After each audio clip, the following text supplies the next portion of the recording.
My boyfriend has beef with his kid's mother and told me I can't come for Christmas but told me to leave the expensive gifts and my dog for his kids. Now I'm thinking the only gift he deserves is a breakup. Posted by you/AnySwimming2309. If you look at my post history, I, 37F, escaped a violent man a while ago and got back with an ex, 40M, who was cold but at least not violent. However, he is lazy and passive, and there was too much family drama. He has 2 kids, 8 and 10. Now, I am back in the drama. He also never told me he loved me, but that is beside the point. His kid's mom has always been awful to me, and he never stands up for me. We broke up when she screamed at me as I came with him to pick up the kids, threw me out, and he didn't say anything. It was literally my first interaction with this woman. There is no history that I know of. I don't recall ever meeting this woman, let's call her Susan, 39F, before I dated Phil, and to my knowledge, I have no mutual friends with her except my hairstylist, who is a nice woman. She honestly freaked me out, coming at me screaming during our first meeting. They have been divorced for 7 years, so it's not like it's new. Anyway, we are back together, and initially, I was invited to his Christmas dinner. I grew up in a cult and have no family since my disabled mother died. He knows this. Now, Susan is insisting that he cannot see the kids at all if I am there, so he asked me to find something else to do on Christmas. While we only recently got back together, we were together for a year before that, but again, no I love you, and I felt more like a friend to him. Sometimes, I wondered if he's gay and I was his beard. He doesn't drive, so he asked me to take him to the mall to shop for gifts. I bought expensive gifts for his kids. He wants me to take him grocery shopping, leave the gifts for his kids, and leave my dog so they can play with her, but then go away until they are gone. A friend kindly invited me over, so we are going to hang out, and now he says I am being dramatic and selfish when I tell him I am just going to get my money back for the gifts. Should I return the gifts or not? Edit. Thank you all for the kind comments, and really, the unkind comments were helpful in showing me what kindness looks like. To answer people's questions, I have only been free from my controlling, narcissistic mother for 4 years, even though we escaped the cult 10 years ago. So I am still really learning to cope. I'm in therapy, but my therapist's focus has been to help me build and maintain relationships with people, so she tends to explain how to see things from the other person's perspective. Her suggestion was that I can leave but also maybe have empathy for Phil's lack of emotional intelligence and grow a thicker skin. I might need a better therapist. I was raised to believe I am worthless and don't deserve kindness. It has taken 3 years of therapy just to have the confidence to make friends and date at all. I told Phil that I am taking the gifts back, and he has been begging me to give him another chance. I am working on finding the strength to walk away. Relevant comments. Commenter. Who has primary custody of the kids? Ops response. Susan has full custody because Phil was involuntarily hospitalized during a manic episode a few years ago, before we met.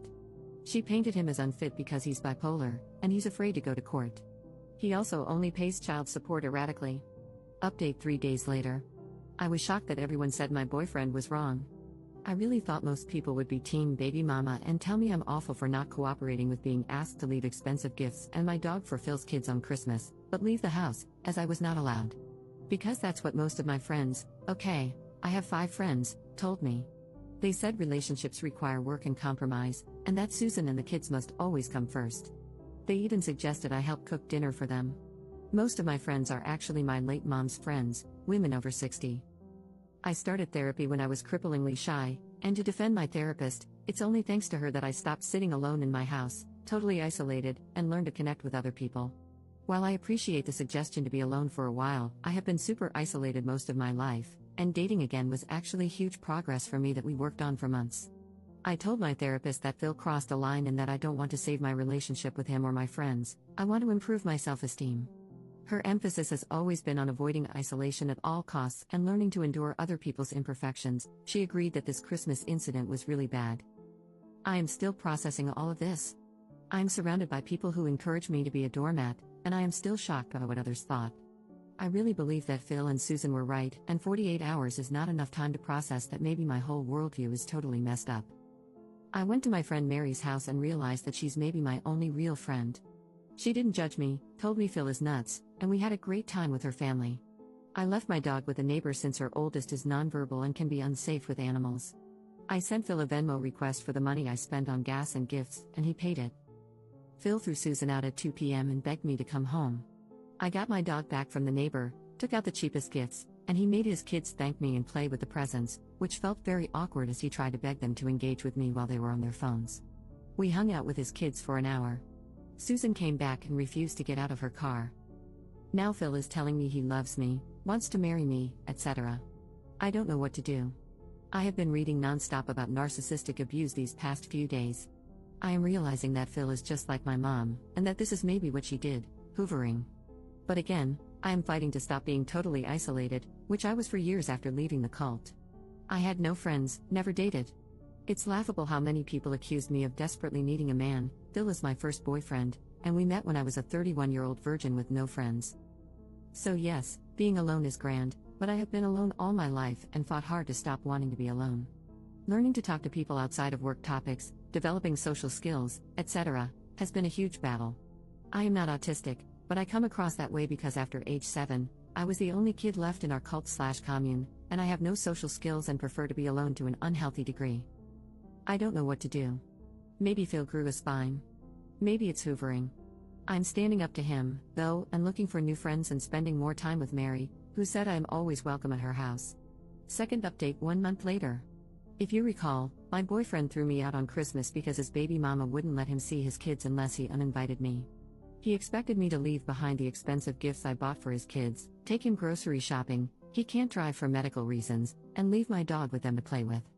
I had a history of social isolation and abuse and only have one friend my age, so I had no one to tell me how bad this was and no other social outlets. Phil arranged a small Christmas gift opening for me, him, and his kids.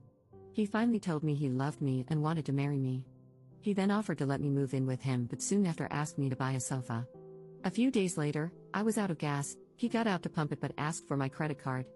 He wouldn't even chip in for gas, even though I drive him everywhere. A couple of weeks ago, I noticed that I was missing kitchen knives. My utensil drawer kept getting emptier. I have a cleaning lady and figured maybe she put them someplace weird because she spaces out sometimes. She's sweet but more ADHD than I am, which is saying a lot. They were in Phil's utensil drawer. He had been stealing utensils from me. For some reason, that was the last straw. Today, I blocked him. Edit. I confronted Phil about the knives when I returned his stuff. He had been taking pot brownies to work and eating them all day and needed my knives to cut them, then forgot to return them. So, on top of everything, he was doing substances at work. He took 1 or 2 each week and doesn't see the big deal. But I've also found empty food boxes in the cabinets where he ate everything and put the box back, so I think he's been stealing deliberately and will probably find more things missing. Edit 2. So apparently, this post made best of Reddit and also a YouTube channel. Questions and some lovely advice have come in. First, thank you for the kind advice and suggestions. I'm looking for a therapist who specializes in CPTSD. Sorry for the wall of text.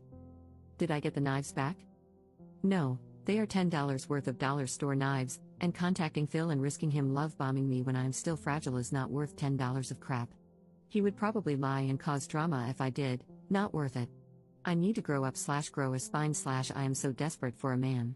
I was raised to believe that I cannot survive on my own. This was taught to us by our leader, an older woman who preyed on lost younger women and ran a small commune. My mom told all her friends that I wouldn't make it on my own and that they needed to watch out for me. Every day, all my life, I was taught that I literally cannot safely exist independently. This is hard to deprogram when the same people are still in my life.